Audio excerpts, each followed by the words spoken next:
ఒక మంచి నటుడు, ఒక మంచి ఆర్టిస్టు, ఎన్నో సినిమాల్లో హీరోగా నటించినాడు. వారిని హీరోగా మంచి నటుడుగా గౌరవిస్తాం.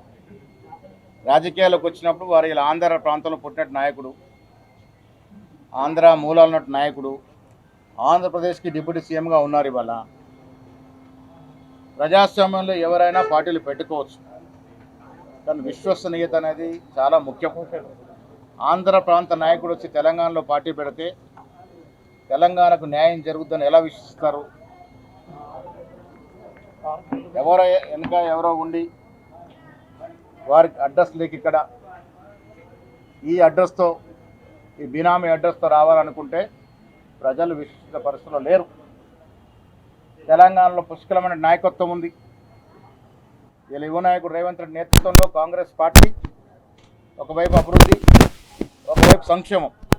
ఇలా ఇతర రాష్ట్రాలు, బీజేపీ పాలిత రాష్ట్రాలు కూడా తెలంగాణ వైపు చూస్తూ ఉన్నాయి. ఇంత గొప్ప సంక్షేమం ఇక్కడ జరుగుతూ ఉంది.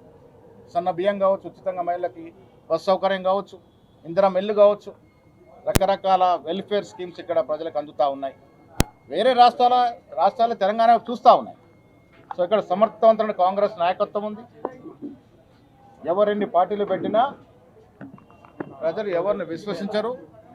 కాంగ్రెస్ పార్టీ ఇచ్చిన సంక్షేమం, కాంగ్రెస్ పార్టీ ఇచ్చిన అభివృద్ధి. వచ్చే ఎన్నికల్లో మాకు కనీసం 100 సీట్లు రేవంత్ రెడ్డి గారు మేమందరం కలిసి వచ్చే ఎన్నికల్లో కాంగ్రెస్ పార్టీకి 100 సీట్లు తీసుకొచ్చి మరొకసారి ప్రభుత్వంలోకి వచ్చి ఒక మంచి నటుడు, ఒక మంచి ఆర్టిస్టు, ఎన్నో సినిమాల్లో హీరోగా నటించినాడు. వారిని హీరోగా మంచి నటుడుగా గౌరవిస్తాం. రాజకీయాల్లోకి వచ్చినప్పుడు వారు ఇలా ఆంధ్ర ప్రాంతంలో పుట్టిన నాయకుడు, ఆంధ్ర మూలాలు ఉన్నట్టు నాయకుడు, ఆంధ్రప్రదేశ్కి డిప్యూటీ సీఎంగా ఉన్నారు. ఇవాళ ప్రజాస్వామ్యంలో ఎవరైనా పార్టీలు పెట్టుకోవచ్చు, కానీ విశ్వసనీయత అనేది చాలా ముఖ్యం. ఆంధ్ర ప్రాంత నాయకుడు వచ్చి తెలంగాణలో పార్టీ పెడితే తెలంగాణకు న్యాయం జరుగుతుందని ఎలా విశ్వసిస్తారు? ఎవరో వెనుక ఎవరో ఉండి వారికి అడ్రస్ లేక ఇక్కడ ఈ అడ్రస్తో, ఈ బినామీ అడ్రస్తో రావాలనుకుంటే ప్రజలు విశ్వసించే పరిస్థితుల్లో లేరు. తెలంగాణలో పుష్కలమైన నాయకత్వం ఉంది.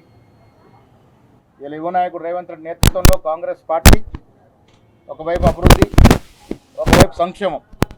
ఇలా ఇతర రాష్ట్రాలు, బీజేపీ పాలిత రాష్ట్రాలు కూడా తెలంగాణ వైపు చూస్తూ ఉన్నాయి. ఇంత గొప్ప సంక్షేమం ఇక్కడ జరుగుతూ ఉంది.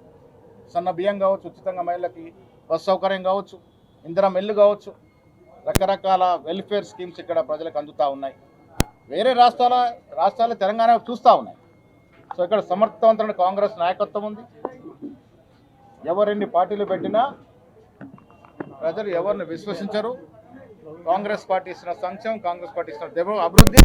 వచ్చే ఎన్నికల్లో మాకు కనీసం 100 సీట్లు రేవంత్ రెడ్డి గారు మేమందరం కలిసి వచ్చే ఎన్నికల్లో కాంగ్రెస్ పార్టీకి 100 సీట్లు తీసుకొచ్చి మరొకసారి ప్రభుత్వంలోకి వచ్చి ప్రజల ఆకాంక్షలు, ఆశలకు అనుగుణంగా పనిచేస్తాం.